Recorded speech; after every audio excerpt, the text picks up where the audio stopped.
Hand over your pension or I'll make sure you lose this house. My own son, Tyler, screamed this at me while I was sitting in the radiation therapy waiting room at Riverside Medical Center. I'm David Miller, 52 years old, Iraq War veteran, and I just discovered my prostate cancer diagnosis turned my only child into a financial vulture. Tyler saw my $4,200 monthly pension as his personal escape route from $85,000 in student debt and another $45,000 in credit card bills. He needed my money to maintain his fancy downtown Columbus lifestyle while I fought to recover from cancer surgery. While I dealt with radiation treatments and recovery pain, he calculated how much my death would be worth. While I still grieved my wife Sarah's passing just 2 years ago from breast cancer, he planned how to access my $255,000 in life insurance benefits. So I did something that completely destroyed his world.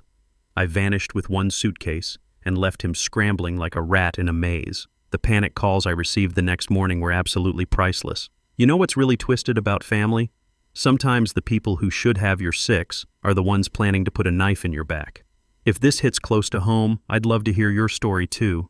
This is what happens when a cancer patient stops being convenient prey and starts thinking like the combat veteran he used to be. Let me take you back to where this nightmare began. October 15th, 2024. That's the day Dr. Andrew Walsh at Riverside Medical Center here in Columbus delivered those 3 words that change everything. You have cancer. I'd been having trouble with frequent urination for months, figured it was just getting older. At 52, after 8 years in the Army, including 2 tours in Iraq, plus 25 years supervising mail routes for the Postal Service, I thought my body was just showing normal wear and tear. Turns out my prostate had other plans. Stage 2 prostate cancer, Dr. Walsh explained, pointing to images on his computer screen. The good news is we caught it relatively early, very treatable with surgery followed by radiation therapy. He leaned back in his chair, the kind of practiced calm that comes from delivering this news hundreds of times. The treatment plan is straightforward. Surgery first to remove the prostate, then 6 to 8 weeks of recovery, followed by preventive radiation therapy. I thought about Sarah, how she'd fought breast cancer for 18 months before losing that battle in September 2022. The chemo, the radiation, the hope followed by crushing disappointment. What are we looking at for recovery time? I asked. Surgery recovery is typically 6 to 8 weeks. You'll need someone to help you during the first few weeks. No heavy lifting, limited mobility, regular medication schedule, catheter management. Dr. Walsh studied my file. Do you have family support at home? I told him about Tyler, my 28-year-old son who lived about 10 minutes away in a trendy short north apartment. Tyler worked in marketing for some tech startup downtown, always seemed stressed about money, constantly complaining about student loans and credit card payments. He'll help out, I said, though Tyler had been pretty distant since Sarah died. Grief affects people differently, I figured. Sarah and I had raised Tyler to be independent, maybe too independent. After high school, he went straight to Ohio State for a marketing degree, lived on campus even though we were 20 minutes away. Sarah always said Tyler was trying to prove he didn't need us, which hurt her feelings but made sense for a young man finding his way. I called Tyler that afternoon from my house on Maple Ridge Drive, the same house Sarah and I bought in 1998 for $89,000. Seemed like a fortune then on my postal supervisor salary, but Sarah's bookkeeping job helped us make the payments. Now the place was worth about $280,000 according to Zillow, not that I was planning to sell. Dad, that's terrible news, Tyler said when I explained the cancer diagnosis. His voice had that distant quality he'd developed since Sarah's funeral, like he was talking to an acquaintance instead of his father. But then, after this weird pause that lasted too long, what does this mean for your benefits and insurance coverage? Not, how are you feeling, Dad? Not, what can I do to help? Not, do you want me to come over? His first concern was about my financial situation. I should have recognized that red flag immediately, but grief and shock make you want to believe the best in people, especially your own blood. Insurance should cover most of it, I told him. Between the Postal Service health plan and my VA benefits, I'm pretty well covered. I'd been lucky that way. 25 years with the Postal Service earned me solid benefits, and my military service gave me backup coverage through the Veterans Administration. That's good, Tyler said. Medical bills can get crazy expensive. I've been reading about cancer treatment costs online and some people go bankrupt. Why was he reading about cancer treatment costs? I just told him about my diagnosis 5 minutes ago. Tyler, I'm going to be fine financially. The bigger concern is the surgery and recovery. I was hoping he'd offer to help, maybe drive me to appointments, check on me during recovery. Sarah would have insisted on it. Yeah, definitely. We should probably talk soon about the practical stuff. Make sure everything's organized in case. He didn't finish that sentence, but the implication hung in the air like smoke from an IED explosion. In case what? In case I died? I was 52 years old with early-stage cancer and excellent medical coverage. Dr. Walsh had been optimistic about my prognosis, but Tyler was already thinking about practical stuff which sounded suspiciously like financial arrangements. That conversation with Tyler left me feeling uneasy, but I pushed those thoughts aside. Maybe I was reading too much into it. Stress does funny things to people, and finding out your father has cancer probably qualifies as stressful. I decided to focus on the practical aspects of my upcoming surgery, scheduled for November 15th. The next few weeks passed in a blur of pre-surgical appointments, blood work, and consultations. Dr. Walsh's team was thorough, explaining every aspect of the procedure, recovery expectations, and follow-up care. I appreciated their professionalism, reminded me of the medical corps guys in Iraq who kept us patched up and mission-ready. During this time, Tyler visited twice. Both visits felt strange, like he was studying me instead of spending time with his father. He asked detailed questions about my treatment schedule, insurance coverage, and something that really stuck with me, my financial preparedness for extended medical expenses. "Dad, have you thought about what happens if treatment goes longer than expected?" he asked during his second visit, sitting at my kitchen table with a legal pad covered in notes. I've been researching prostate cancer online, and some cases require additional surgeries, complications, extended care. I looked at that legal pad, wondering when Tyler had become so interested in medical research. The doctors seemed confident about the treatment plan, I told him. Besides, I've got excellent insurance coverage and savings. How much savings? The question came out too quickly, like he'd been waiting to ask it. When I gave him a look, he backtracked. Just so we know you're covered if something unexpected happens. That's when I started paying closer attention to Tyler's behavior. See, spending 8 years in the Army teaches you to watch for signs, patterns that don't feel right. In Iraq, noticing small details kept you alive. A pile of dirt that looked wrong, a local who avoided eye contact, equipment that seemed out of place. My instincts were telling me something was off about Tyler's sudden interest in my medical and financial situation. I called my old Army buddy Austin Rodriguez, who worked in cybersecurity for a firm downtown. Austin and I served together during our second Iraq deployment, and he'd always been good at reading people and situations. "Marcus, good to hear from you, man. How are you holding up with the cancer news?" Austin was one of the few people I'd told about my diagnosis. We met for coffee at a place on High Street, away from my neighborhood where Tyler might spot us. I explained my concerns about Tyler's behavior, his questions about money, the weird vibe I was getting. "Trust your gut," Austin said, stirring his coffee thoughtfully. "Combat vets develop good instincts about people. If something feels wrong, it probably is." He leaned forward, lowering his voice. "Want me to do some discreet checking? I can look into Tyler's financial situation, see if there's something driving his interest in your money." I hesitated. This was my son we were talking about. But then I remembered Sarah's advice about keeping good records and paying attention to details. Yeah, do some checking, but keep it quiet. 2 days later, Austin called with information that made my stomach drop. "Marcus, you need to sit down for this. Tyler's in serious financial trouble. Student loans are $85,000 with monthly payments around $1,400. Credit cards total about $45,000 across 6 different accounts. His rent for that downtown apartment is $2,800 monthly." I did the math quickly. "What's his income?" "Best I can determine, maybe $3,800 per month after taxes from his marketing job. He's spending at least $5,000 monthly, probably more." "The guy's drowning, Marcus. He's been making minimum payments on everything, robbing Peter to pay Paul." The picture became clearer. Tyler wasn't just interested in my medical situation out of concern. He was seeing my potential death as a solution to his financial crisis. My $4,200 monthly pension, my $320,000 in 401k savings, my $255,000 in life insurance benefits, it all represented salvation from his debt nightmare. Surgery day arrived November 15th. Tyler had promised to drive me to the hospital and be there during the procedure. I waited outside my house at 6:30 a.m. for my 7 o'clock a.m. check-in time. No Tyler. I called his cell phone, straight to voicemail. Called again at 6:45, still voicemail. Finally took a $45 Uber ride to Riverside Medical Center, checking in just in time for my pre-surgical prep. During the hour before surgery, I kept expecting Tyler to show up with some excuse about traffic or oversleeping. He never came.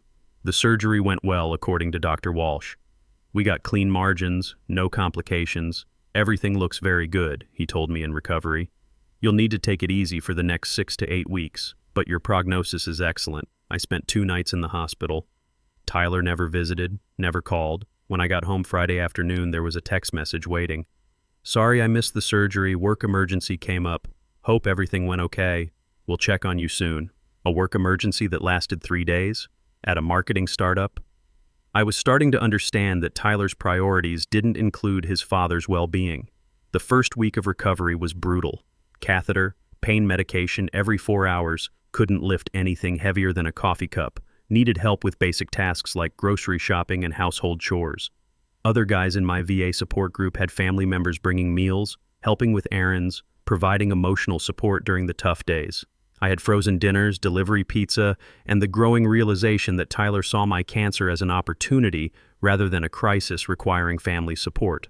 Tyler finally showed up on my 4th day home from surgery, walking into my kitchen like he owned the place. He had a key from when Sarah was dying and I'd needed help with errands, but now it felt like an invasion rather than family support. "Hey Dad, how are you feeling?" he asked, but his eyes weren't on me. They were scanning the stack of mail on my counter, the medical paperwork scattered across the table, the prescription bottles lined up by the coffee maker. "Been better," I said, watching him carefully. The pain medication made me drowsy, but it didn't affect my ability to observe. Tyler moved around my kitchen with purpose, like he was conducting an inventory. "I brought some groceries," he said, setting down 2 bags from Kroger. As he unpacked them, he asked, "So what's the financial damage looking like? Insurance covering everything?" There it was again. His first real question wasn't about my pain level, my recovery progress, or whether I needed help with anything. It was about money. "Insurance is handling most of it," I told him. Tyler pulled out a manila folder from his jacket. "Dad, I've been thinking about your situation a lot. This cancer thing is serious, and you're going to need help managing everything." He spread papers across my kitchen table, printouts from my bank's website showing my pension deposits, Social Security statements, even insurance policy summaries. I stared at those documents. "Where did you get these?" "I printed them from your computer last week while you were at your pre-surgery appointment. I used the password you gave me for emergencies. That password was supposed to be for checking my email if something happened during surgery, not for researching my financial accounts. Tyler, you had no right to access my banking information. Dad, listen to me. You're 52 years old with cancer. Even if this surgery works, there could be complications, recurrence, other health issues. You need someone to help manage your finances." He pointed to the bank statements. "This is $4,200 per month coming in, plus your Social Security. That's serious money that needs protecting." Protecting from what? I was mentally sharp, physically recovering well, and had been managing money successfully for 30 years. I can handle my own finances. Tyler's expression tightened. "Can you?" "Dad, you're on pain medication that affects your thinking. You just had major surgery. What if you forget to pay bills? What if you make bad financial decisions? What if something happens during recovery and you're incapacitated?" The way he said incapacitated sounded almost hopeful, like he was planning for my mental or physical decline rather than my recovery. "I'm proposing something temporary," Tyler continued, pulling out more documents. "Power of attorney forms, just while you recover. I could handle bill paying, manage your accounts, make sure nothing falls through the cracks." I looked at those power of attorney papers. They weren't the limited medical power of attorney forms Dr. Walsh had mentioned for emergency medical decisions. These were comprehensive financial power of attorney documents that would give Tyler complete control over my bank accounts, investments, property, everything. "This seems premature," I said. "I'm recovering fine, my mind is clear, and I don't need help managing money." Tyler's mask slipped slightly. "Dad, you're not thinking clearly. The medications, the stress, the cancer, it's affecting your judgment. This is about protecting your assets. From who? From mistakes, from confusion, from people who might take advantage of your situation. The irony was staggering. Tyler was warning me about people who might take advantage while he sat at my table trying to gain control of my finances. That night, after Tyler left with his unsigned power of attorney forms, I called Austin again. I need to start documenting everything, I told him. Tyler's behavior is escalating. What kind of documentation? Conversations, visits, his attempts to access my accounts. Sarah always said to keep good records. My wife had been a bookkeeper for 15 years before we got married. She'd taught me to pay attention to financial details, maintain organized records, and never trust anyone completely with money matters. Austin came over the next evening with a small digital recorder and showed me how to use an app on my phone to record conversations. In Ohio, you only need one-party consent for recording, he explained. That means you can legally record any conversation you're part of without telling the other person. This feels like I'm spying on my own son. Marcus, your son is trying to gain financial control over a cancer patient. Document everything, because if this escalates, you'll need evidence. The second red flag came a week later. I was supposed to get blood work done before my follow-up appointment with Dr. Walsh. The lab called saying my insurance had been flagged for some kind of review and they couldn't process my claim. When I called my insurance company, the representative explained, "Someone tried to add an authorized user to your account. The request was denied because the paperwork wasn't properly completed, but it triggered a security review of your file. Who submitted the request?" "Tyler Miller says he's your son. He listed himself as your medical and financial power of attorney, but we have no record of such authorization on file. I hadn't given Tyler any power of attorney, medical or financial. When was this request submitted?" November 18th, 3 days after my surgery, while I was still in the hospital recovering. Tyler had used my absence to attempt gaining official access to my insurance accounts. That evening, Tyler showed up again, this time with Chinese takeout from that place on High Street. "Dad, we need to talk about getting me authorized on your insurance account," he said between bites of lo mein. "What if something happens during recovery? What if you have complications and I need to make medical decisions?" I had my phone recording in my shirt pocket. "There are specific forms for medical power of attorney," I said. "That's different from financial access to insurance accounts. It's all connected, though. Medical decisions involve insurance claims, payment authorizations, coverage disputes. I just want to be able to help if something goes wrong." But Tyler didn't know what I'd learned about his failed attempt to access my insurance. He was lying to my face, pretending this was his first suggestion when he'd already tried to gain unauthorized access while I was unconscious in a hospital bed. 2 weeks into December, my recovery was progressing better than expected. The catheter was out, pain was manageable with over-the-counter medication, and I was walking a mile each morning around my Maple Ridge neighborhood. Dr. Walsh was pleased with my healing, and we scheduled radiation therapy to start in January as a preventive measure. Tyler's visits became more frequent and more aggressive. He'd show up unannounced, using his key to let himself in, always with some new angle about why I needed his financial assistance. Each visit, I made sure to record our conversations on my phone. "Dad, I've been talking to financial advisors about your situation," he said during one afternoon visit, spreading fresh paperwork across my dining room table. "Everyone says the same thing. Cancer patients need to protect their assets early before confusion sets in." What confusion? My mind is perfectly clear. Is it? "You forgot to pay your electric bill last week." Tyler pulled out a past due notice from Columbus Electric. "I found this in your mailbox. What if they'd shut off your power?" I stared at that notice. The bill was indeed overdue, but not because of confusion. I'd been dealing with surgery recovery and hadn't gotten around to paying it. "Tyler, forgetting to pay one bill doesn't mean I need a financial guardian. It's a warning sign, Dad. The medications, the stress, the trauma of cancer surgery, it affects cognitive function. I've researched this extensively."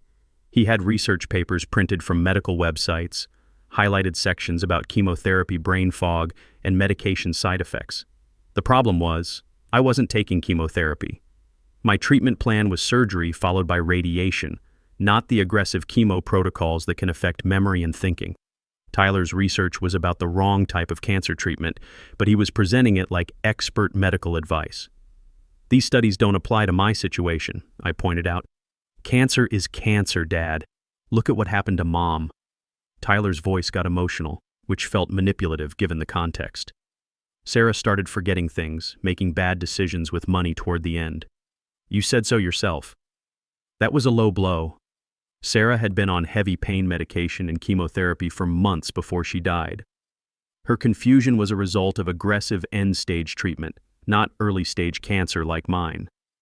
Tyler was using his mother's suffering to justify gaining control over my finances. Your mother's situation was completely different. Was it? She trusted you to handle everything, and look how that worked out. All that medical debt, the house almost went into foreclosure. Tyler was rewriting history. We'd never been close to foreclosure, and Sarah's medical expenses were mostly covered by insurance. That's not what happened, and you know it. Tyler leaned forward, his voice getting harder. Dad, I'm trying to protect you from making the same mistakes. Sign the power of attorney papers now, while you're still thinking clearly, so there's no confusion later. That phrase, while you're still thinking clearly, implied my mental decline was inevitable. Tyler wasn't planning for the possibility of confusion. He was counting on it. The third major red flag came the next week. I was feeling particularly tired after a rough night's sleep, so I asked Tyler to pick up my prescriptions from the CVS on Broad Street. 5 different medications: antibiotics, pain relievers, blood pressure medication, vitamins, and anti-inflammatory pills. No problem, Dad. I'll grab them during my lunch break. Tyler seemed eager to help, which should have made me suspicious. He returned around 3:00 p.m. with 4 prescription bottles. They were out of the pain medication, he said, setting the bags on my kitchen counter. Pharmacist said it should be ready tomorrow. I called CVS an hour later to confirm pickup time for the missing prescription. Mr. Miller, all 5 prescriptions were picked up at the same time around 2:45 p.m., the pharmacist told me. Everything was released to your son. Tyler had kept my pain medication. The expensive opioid pills that had street value and resale potential. He was stealing medication from his cancer-recovering father. That night I couldn't sleep. And not just from the pain Tyler's theft had caused. I was processing the realization that my only child was systematically trying to exploit my medical vulnerability for financial gain. The boy I'd taught to ride a bike, helped with homework, cheered for at high school football games. That person was gone, replaced by someone who saw my cancer diagnosis as a business opportunity. I thought about Sarah, how she'd fought so hard to beat breast cancer, how she'd worried about Tyler's future, how she'd made me promise to take care of our son if anything happened to her. Sarah would be heartbroken to see what Tyler had become. Around 2:00 a.m., I called the VA crisis hotline, not because I was suicidal, but because I needed to talk to someone who understood betrayal by the people you trust most. This is David Miller, veteran ID number 487559821. I need to talk to a counselor about family issues. The counselor, a woman named Janet, listened while I explained Tyler's behavior. Mr. Miller, what you're describing sounds like elder financial abuse. It's more common than people realize, and family members are often the perpetrators. I'm only 52. I don't feel like an elder. Age doesn't matter. You're in a vulnerable position due to medical treatment, and someone is trying to exploit that vulnerability for financial gain.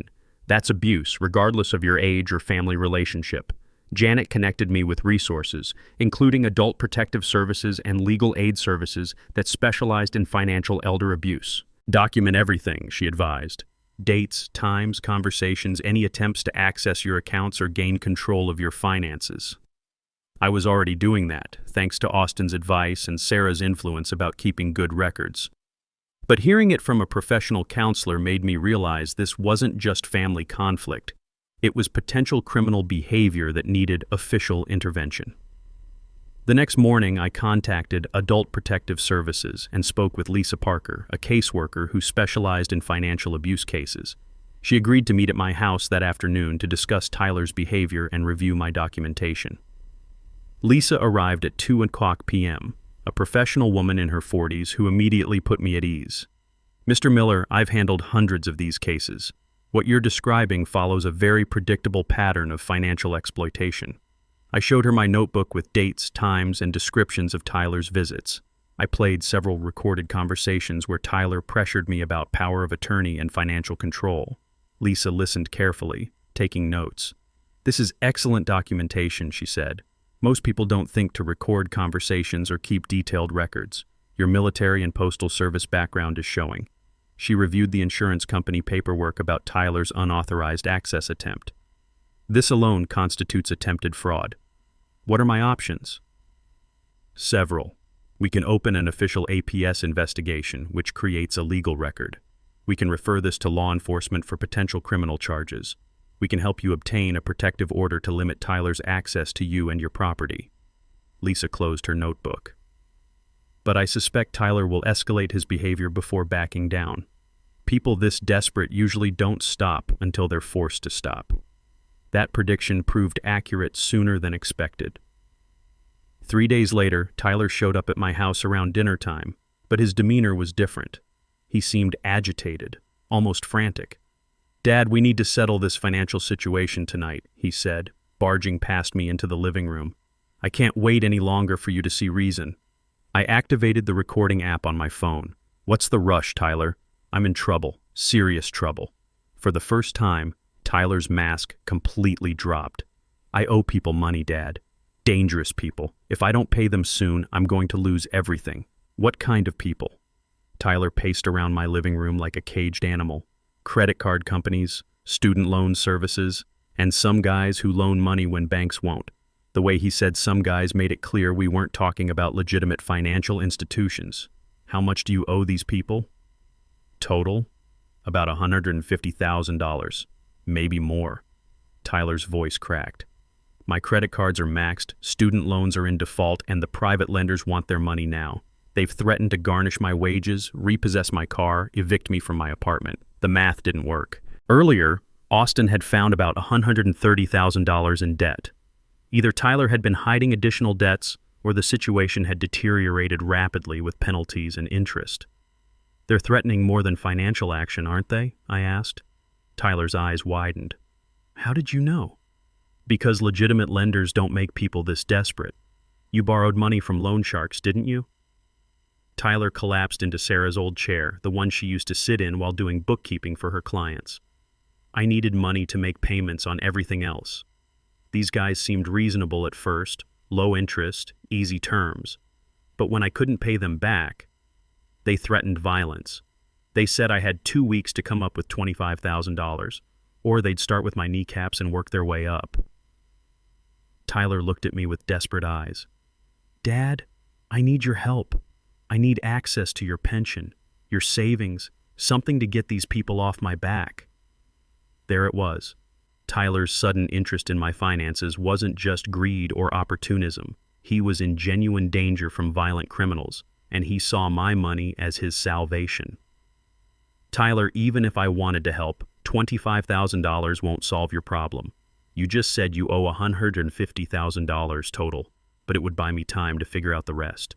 Dad, these people don't negotiate. They hurt people who don't pay." Tyler was crying now, real tears, genuine fear. "I know I've been pushy about the financial stuff, but I'm desperate. I don't know what else to do." Part of me felt sympathy for my son. This was still the boy I'd raised, Sarah's child, my flesh and blood in genuine danger. But another part of me, the combat veteran who'd survived 2 tours in Iraq, recognized manipulation even when it came wrapped in genuine emotion. "How long have you known about these debts, Tyler? What do you mean? When did you first realize you were in financial trouble? When did you first think about my money as a potential solution?" I kept my voice calm, investigative rather than accusatory. Tyler wiped his eyes. "I guess maybe around the time you got diagnosed. I started thinking about what would happen if you died, what that would mean for me financially." "So, my cancer diagnosis didn't make you worried about losing your father. It made you think about inheritance." "That's not... I mean..." Tyler struggled to find words that didn't sound completely selfish. "Tyler, did you hope the cancer would kill me?" The silence stretched between us like a landmine field. Tyler's face went through several expressions: guilt, anger, defensive justification, before settling on something that looked like shame. "I never wanted you to die, Dad, but I thought, if something happened, at least some good could come from it. Your pension, the life insurance, this house, it could solve my problems. So you've been planning my funeral while I fought for my life. It wasn't like that." "What was it like, Tyler? Because from where I sit, it looks like you saw your father's cancer as a business opportunity." Tyler stood up abruptly. Fine. You want to be selfish while your son faces violence from criminals? Keep your precious money. When they find me beaten to death in some alley, remember that you could have prevented it. He headed toward the door, then turned back. You have 48 hours to reconsider, Dad. After that, I'm telling these people about your pension, your savings, this house. If you won't help your son voluntarily, maybe they can convince you. Tyler had just threatened to sicken violent criminals on his own father. After Tyler left with his threat about violent criminals, I sat in my living room for a long time, staring at Sarah's empty chair. My wife had always been the peacemaker in our family, the one who found compromise when Tyler and I butted heads during his teenage years. But there was no compromise possible when your own son threatens to expose you to loan sharks. I called Austin immediately. We need to accelerate everything. Tyler just crossed a line that can't be uncrossed. Austin arrived within an hour, and I played him the recording of Tyler's threat. His face went hard as he listened.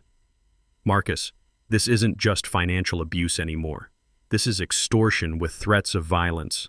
Your son just became a criminal. What's our next move? We execute the plan we discussed, but faster. Tonight, we set everything in motion. Austin opened his laptop. First, we transfer your assets to secure accounts Tyler can't access. Second, we file emergency protective orders. Third, we get you somewhere safe while the legal system handles Tyler. I'd been thinking about this moment for weeks, ever since Lisa Parker explained that Tyler's behavior would likely escalate. Sarah had taught me to plan for multiple scenarios when managing finances, and I'd applied that same methodology to protecting myself from my own son. I've already found a place, I told Austin. Oakwood Senior Community in Worthington. They have a furnished apartment available, and they cater to veterans. Month-to-month lease, no long-term commitment. Smart. What about your medical care? Dr. Walsh can refer me to an oncologist closer to Worthington for radiation therapy. The VA has a clinic there too. I'd thought through every practical detail. The hardest part will be leaving this house. Austin looked around the living room where Sarah and I had spent 26 years building a life together. Wedding photos on the mantle, Tyler's school pictures from elementary through high school, military commendations from Iraq, postal service awards, all the accumulated memories of a marriage and family. You can come back when this is over, Austin said gently. Houses wait. Safety doesn't. That night, I packed one suitcase with essentials. Clothes, medications, important documents, and a few photographs of Sarah. Everything else would have to stay. As I packed, I thought about the irony. Tyler wanted access to my assets so desperately that he'd driven me to make those assets completely inaccessible to him. The next morning, I met with Patricia Wells, the elder law attorney Lisa Parker had recommended. Patricia's office was in a converted house near downtown, the kind of place that felt more like visiting a trusted friend than consulting a lawyer. Mr. Miller, I've reviewed your documentation with APS, and this is one of the clearest cases of elder financial abuse I've seen, Patricia said, spreading my evidence across her conference table. Your son's recorded threats, his unauthorized attempts to access your accounts, the pattern of exploitation during your medical vulnerability. It's textbook criminal behavior. What kind of legal protection can you provide? Several layers. First, an emergency protective order that prohibits Tyler from contacting you or coming within 500 feet of your property. Second, we'll petition for a full restraining order with a longer duration. Third, we'll file a report with law enforcement documenting the criminal threats. Patricia pulled out a thick folder of legal documents. I'm also recommending we update your will to specifically exclude Tyler, create a revocable trust for your assets, and establish clear legal barriers to prevent any future attempts at financial exploitation. How long does this process take? Emergency protective orders can be issued within 24 hours. The restraining order hearing will be scheduled within 2 weeks. Criminal charges depend on law enforcement priorities, but the evidence you've gathered makes prosecution very likely. I signed the paperwork, officially setting in motion the legal machinery that would protect me from Tyler. As I wrote my signature on document after document, I felt a strange mix of relief and sadness. Relief that I was finally taking decisive action. Sadness that it had come to this with my only child. Patricia, what are the chances Tyler will face serious consequences, given the evidence? Financial exploitation of a vulnerable adult. Attempted fraud. Extortion with threats of violence. He's looking at potential felony charges. Even if he avoids prison time, his life is about to become very complicated. That afternoon, I drove to Oakwood Senior Community to finalize my temporary housing. The apartment was small but comfortable. 1 bedroom, kitchenette, living area with a view of a well-maintained garden. The community manager, Helen Garcia, was a widow in her 60s who understood the need for safety and privacy. "Mr. Miller, we have excellent security here," Helen explained as she showed me around. "Key card access, cameras at all entrances, staff on duty 24/7. Many of our residents are here for similar reasons: family conflicts, safety concerns, need for temporary housing during life transitions." I paid 3 months' rent in advance with a cashier's check, using funds from an account Tyler had never seen. The apartment would be available starting December 20th, which gave me time to coordinate with law enforcement and legal services. That evening, I called my VA support group facilitator, Danny Morrison, a Vietnam veteran who ran weekly meetings for guys dealing with medical and family issues. "Marcus, sounds like you're handling this exactly right," Danny said after I explained the situation. "A lot of veterans struggle with family members who see disability payments or benefits as easy money. The difference is, you recognized the threat and took action. It feels like I'm destroying my family. Son, your family was destroyed the moment Tyler decided your cancer was his financial opportunity. You're just protecting yourself from the wreckage." Danny was right. The father-son relationship had ended when Tyler threatened to expose me to violent criminals. What happened next wasn't family conflict. It was self-defense. December 20th arrived with the first significant snowfall of the winter. I stood in my kitchen at 6:00 a.m. drinking coffee and looking out at the backyard where Tyler had played as a child, where Sarah had planted her rose garden, where we'd hosted countless family barbecues during happier times. Today, I would leave all of that behind. My phone sat on the counter, fully charged, with Tyler's final ultimatum message from the night before. "Dad, this is your last chance. Transfer $30,000 to my account by noon tomorrow, or I'm telling my creditors where to find you. They're not patient people." Tyler had increased his demand from $25,000 to $30,000, probably because his situation had deteriorated further. The threat was clear: pay up or face violence from loan sharks who would see my house and assets as collateral for Tyler's debts. I picked up the prepaid phone Austin had given me and sent a single text to Patricia Wells. "Execute the plan. I'm moving to secure location today." At 7:00 a.m., I loaded my suitcase into my Honda Accord and drove to my new temporary home at Oakwood Senior Community. The 20-minute drive through Columbus felt like crossing into foreign territory. I was leaving behind 26 years of memories and entering a new chapter where my own son was a threat to my safety. Helen Garcia met me at the apartment with a welcome packet and orientation materials. "Mr. Miller, your attorney's office called yesterday to confirm security protocols. We've flagged your file for no information released to anyone not specifically authorized by you. What if someone claims to be family? Family members receive no special consideration here. Security is based on your explicit authorization, not blood relationships." Helen handed me a key card and security fob. "We've dealt with family conflicts before. You're safe here." The apartment felt foreign but peaceful. I unpacked my single suitcase, arranged Sarah's photographs on the dresser, and set up my medications in the bathroom. Everything I own now fit in 400 square feet of space, but it felt more secure than my house had in months. At 10:00 a.m., I turned off my regular cell phone for the last time and sealed it in a drawer. From now on, communication would be through the prepaid phone, known only to my legal team, medical providers, and Austin. By noon, Tyler would be expecting my response to his ultimatum. Instead, he would find silence. At 12:15 p.m., my prepaid phone buzzed with a text from Austin. "Emergency protective order approved and served. Tyler officially prohibited from contacting you or approaching your property. Restraining order hearing scheduled for January 8th. The legal machinery was in motion. Tyler's threats had become evidence in a criminal case, and his access to me was now legally severed."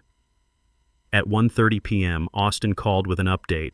"Marcus, Tyler's freaking out. He drove to your house around noon and found the protective order taped to your front door. He's been calling your old number constantly. I count 47 calls in the last 2 hours.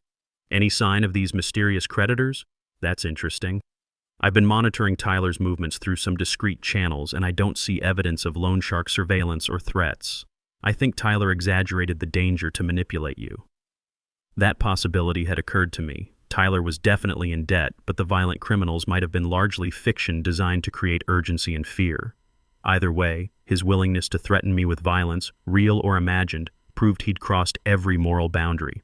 He's tried calling your medical providers, your bank, even the Postal Service pension office, Austin continued.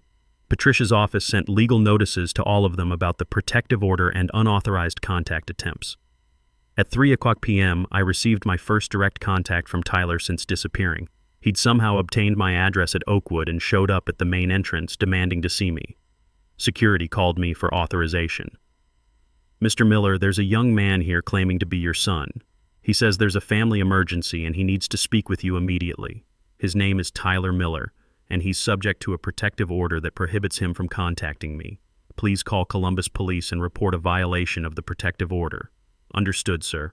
We're contacting law enforcement now." Through my apartment window, I watched police cars arrive and saw Tyler being questioned by officers in the parking lot. He was gesticulating wildly, probably claiming there was some misunderstanding, some emergency that justified violating the court order. The officers spent about 20 minutes talking with Tyler and reviewing the protective order documentation. Finally, they issued him a citation and escorted him off the property with a warning that any future violations would result in arrest. My prepaid phone rang immediately. Austin, who'd been monitoring police communications, reported, "Tyler's been cited for protective order violation. The officers made it clear that any further contact attempts will result in arrest and criminal charges." That evening, I sat in my new apartment eating takeout, Chinese food, and watching the local news. The story about a son being arrested for harassing his cancer-recovering father didn't make the broadcast, but it felt like national news to me. For the first time in months, I felt genuinely safe. Tyler couldn't find me, couldn't contact me, couldn't manipulate or threaten me. The legal system had created barriers that protected me from my own child. My phone buzzed with a text from Dr. Walsh's office, confirming my radiation therapy appointments would transfer to the Worthington Oncology Clinic starting January 3rd. Life was continuing, medical treatment was proceeding, and I was moving forward without Tyler's toxic influence. As I prepared for bed in my secure apartment, I thought about Sarah and what she would think of this situation. She'd always believed family problems could be solved through communication and compromise. But Sarah had never imagined a scenario where Tyler would threaten his father with violence to steal money for gambling debts and lifestyle maintenance. Some lines, once crossed, make reconciliation impossible. Tyler had crossed that line when he saw my cancer diagnosis as his financial opportunity. The first week of January brought Tyler's complete financial and personal collapse, orchestrated by his own desperation and criminal behavior. Austin kept me updated on Tyler's downward spiral through his network of contacts and public records monitoring. "Marcus, it's like watching a controlled demolition," Austin reported during one of our secure phone calls.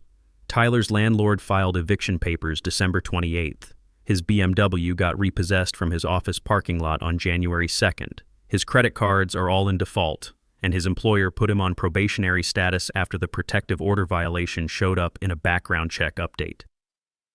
I started radiation therapy January 3rd at the Worthington Oncology Clinic. Dr. Jennifer Torres, my new radiation oncologist, was impressed with my surgical recovery and optimistic about my long-term prognosis. "Mr. Miller, your case is textbook for excellent outcomes. The preventive radiation is just insurance at this point." The irony wasn't lost on me. While Tyler's life disintegrated because of his financial desperation, my health was improving and my future looked bright. His attempt to exploit my cancer vulnerability had backfired completely. January 8th arrived with the formal restraining order hearing at Franklin County Municipal Court. Patricia Wells had prepared extensively, organizing all my evidence into a comprehensive presentation that painted a clear picture of Tyler's systematic financial abuse and escalating threats. Judge Margaret Santos reviewed the case file before the hearing began. Tyler appeared without legal representation, looking haggard and desperate. He'd lost weight, his clothes didn't fit properly, and he had the hollow-eyed appearance of someone facing consequences for the first time in his life. "Mr. Tyler Miller, you are accused of financial elder abuse, attempted fraud, extortion, and violating an emergency protective order," Judge Santos read from the charges. "How do you respond to these allegations?" Tyler stood awkwardly. Your Honor, this is all a misunderstanding. My father has cancer, and I was just trying to help him manage his finances during his illness. Family members help each other during medical crises. Patricia Wells stood to address the court. Your Honor, I'd like to present evidence that contradicts Mr. Tyler Miller's characterization of his behavior as helping. She played selected recordings of Tyler's conversations with me, including his demands for financial control, his unauthorized insurance access attempts, and his final threats about violent creditors. The courtroom was silent except for Tyler's voice describing how my death would solve his financial problems. Judge Santos listened to each recording with increasing concern. When Patricia played Tyler's threat about exposing me to loan sharks, the judge's expression hardened noticeably. Mr. Tyler Miller, did you threaten to expose your father to violent criminals unless he gave you money? Tyler's face went pale. Your Honor, I was desperate. I owe people money and they were threatening me. I just needed help from my family. So, your response to financial threats was to threaten your cancer-recovering father with violence unless he gave you access to his pension and savings? It wasn't supposed to sound like that. Judge Santos reviewed the medical records Patricia had submitted. Mr. Tyler Miller, your father was recovering from prostate cancer surgery when you demanded power of attorney over his finances. You attempted unauthorized access to his insurance accounts while he was unconscious in the hospital. You stole his prescription medications. You threatened him with criminal violence when he refused to give you money. Your Honor, I never actually contacted any criminals. I was just trying to make him understand how serious my situation was. Whether or not you actually contacted criminals is irrelevant. You threatened your father with violence to extort money from him during his medical recovery. That constitutes elder abuse, extortion, and criminal threats. Judge Santos issued her ruling. The restraining order is granted for a period of 3 years. Mr. Tyler Miller is prohibited from contacting his father directly or indirectly, approaching his residence or temporary housing, accessing his financial accounts, or attempting to influence his medical care. Violation of this order will result in immediate arrest and criminal prosecution. She continued, additionally, I'm referring this case to the Franklin County Prosecutor's Office for potential criminal charges related to elder financial abuse and extortion. Mr. Tyler Miller, you should expect to be contacted by law enforcement regarding criminal prosecution. Tyler's face crumpled as the full weight of consequences hit him. Years without contact, potential criminal charges, and no access to the money he'd been counting on to solve his problems. After the hearing, Patricia and I met briefly in the hallway outside the courtroom. Marcus, this went better than I expected. Judge Santos was clearly outraged by Tyler's behavior. The 3-year restraining order gives you long-term protection, and the criminal referral means Tyler will face serious legal consequences. What happens now? Tyler will likely be charged with multiple felonies within the next few weeks. His financial situation will continue deteriorating because his criminal record will affect his employment and housing options. Most importantly, you're legally protected from any further contact or harassment. As we left the courthouse, I saw Tyler sitting on a bench outside, staring at his phone. He looked lost, like someone who'd just realized the consequences of his choices were permanent and devastating. Part of me felt sympathy for the broken man on that bench, but the larger part of me, the combat veteran who'd learned to distinguish between genuine threat and manipulation, recognized that Tyler had created this situation through his own criminal choices. I drove back to Oakwood feeling lighter than I had in months. The legal system had worked exactly as intended, protecting a vulnerable person from exploitation by creating consequences for predatory behavior. That evening, I called Danny Morrison from my VA support group to update him on the court hearing. Marcus, sounds like you handled this perfectly.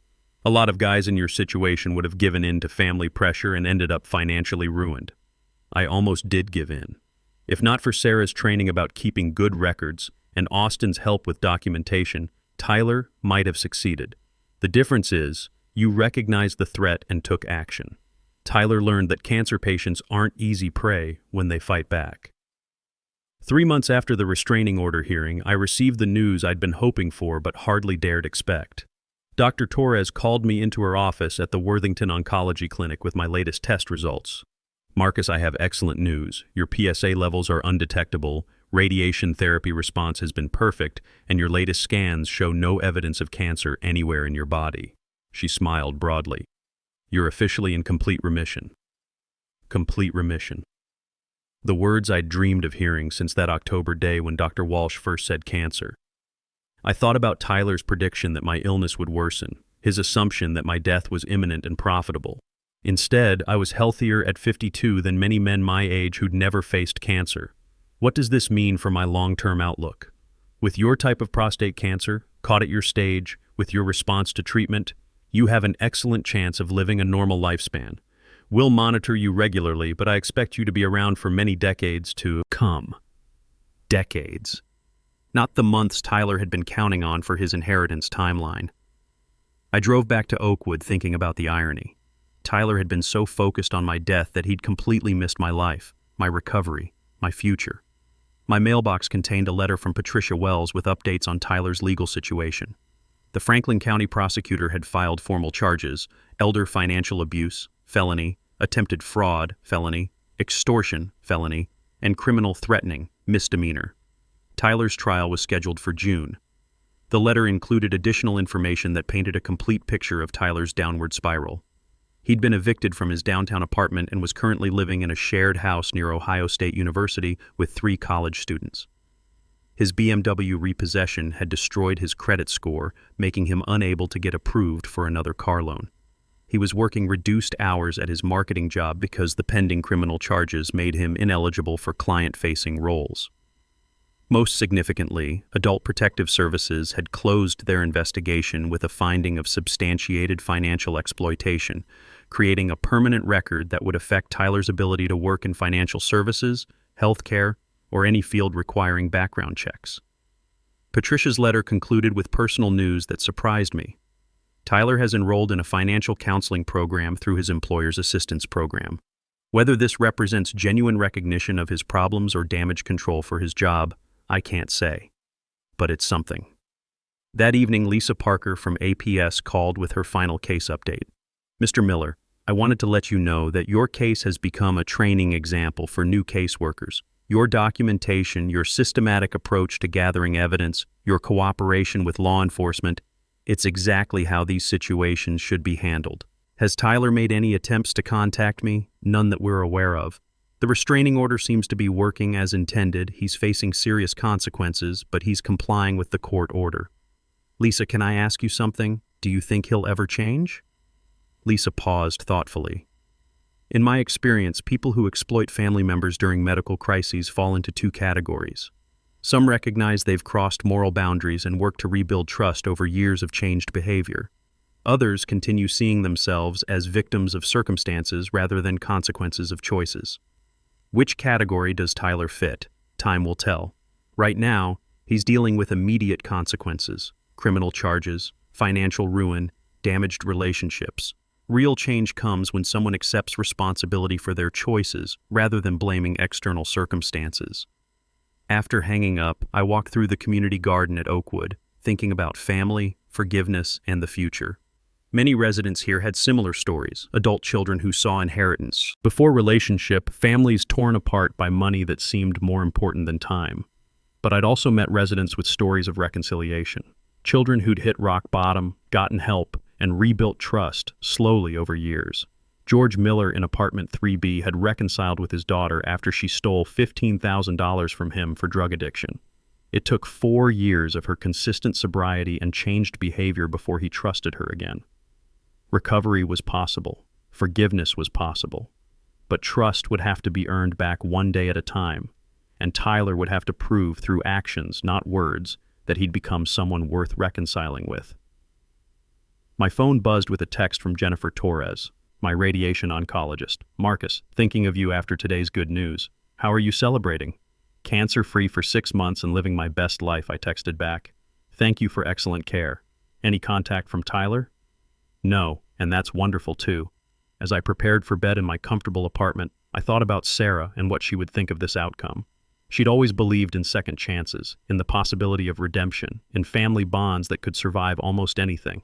But Sarah had also been a practical woman who understood that some actions have permanent consequences. She would have been heartbroken by Tyler's choices, but proud of my response. She'd taught me to keep good records, think strategically, and protect what mattered most. I'd learned that surviving cancer doesn't mean surviving quietly. Sometimes it means fighting back against people who see your vulnerability as their opportunity. Sometimes it means accepting that family relationships can be damaged beyond repair by choices people make during your darkest moments. Tyler had been so focused on my death that he'd missed the most important part of my story. I didn't die. I survived, recovered, and thrived, while his attempts to exploit my illness destroyed his own life. The pension he'd wanted so desperately was still mine. The house he'd planned to inherit was still mine. The life he'd counted on ending had decades left to live. And the son I'd raised and loved had become a stranger whose criminal behavior made reconciliation impossible until he proved through years of changed behavior that he'd become someone worthy of trust again. 1 year later, I was sitting in my new permanent apartment at Oakwood Senior Community, having decided to make this place my home rather than returning to Maple Ridge Drive. The house where Sarah and I had raised Tyler held too many complicated memories now. I'd sold it in September and used the proceeds to buy a larger apartment in the community's independent living section. My morning routine included coffee on my small balcony, watching other residents tend to the community garden, and checking my health with the same careful attention I'd once paid to postal routes. 18 months cancer-free, excellent prognosis, and energy levels back to normal. At 53, I felt healthier than I had in years. Austin Rodriguez stopped by for our weekly coffee, a tradition we'd maintained since the crisis with Tyler. "Any word on Tyler's sentencing?" he asked, settling into the chair I'd designated as his during these visits.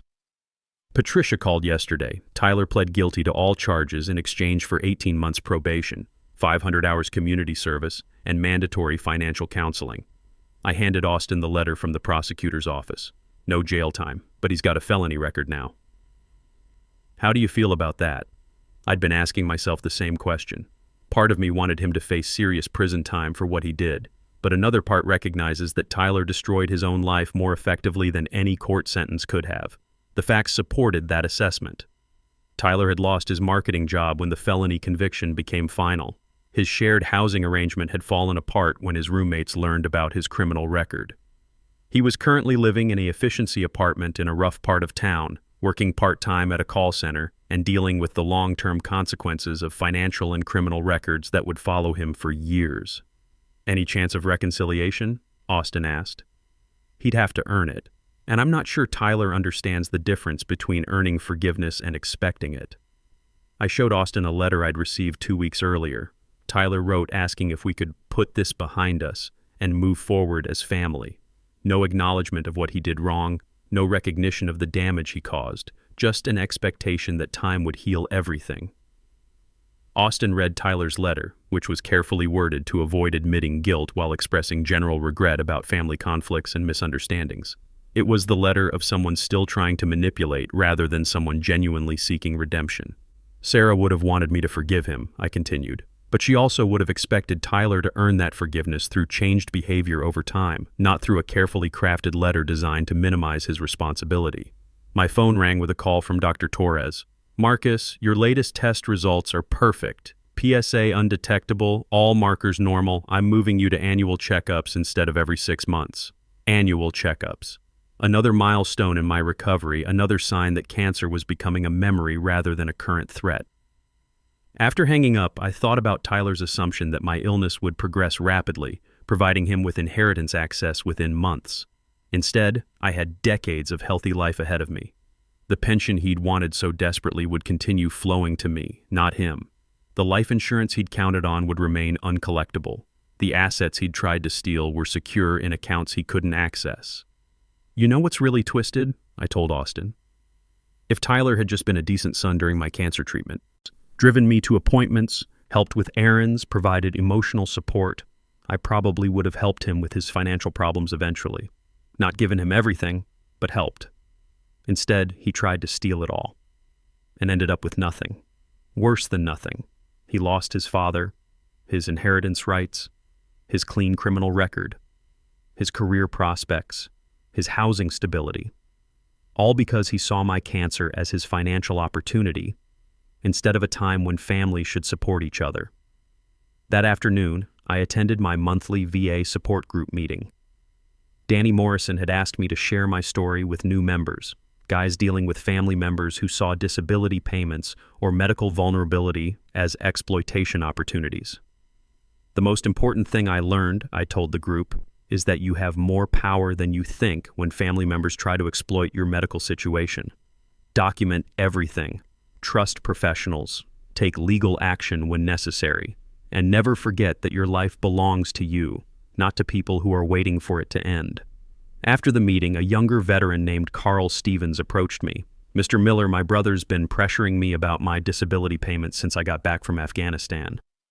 Your story gives me hope that I can protect myself." "You can," I assured him. "But don't wait for the situation to escalate like I did. Address it early, set boundaries, and get professional help if family members won't respect those boundaries." As I drove back to Oakwood that evening, I reflected on the strange journey from cancer diagnosis to complete recovery, from family exploitation to legal protection, from victim to survivor.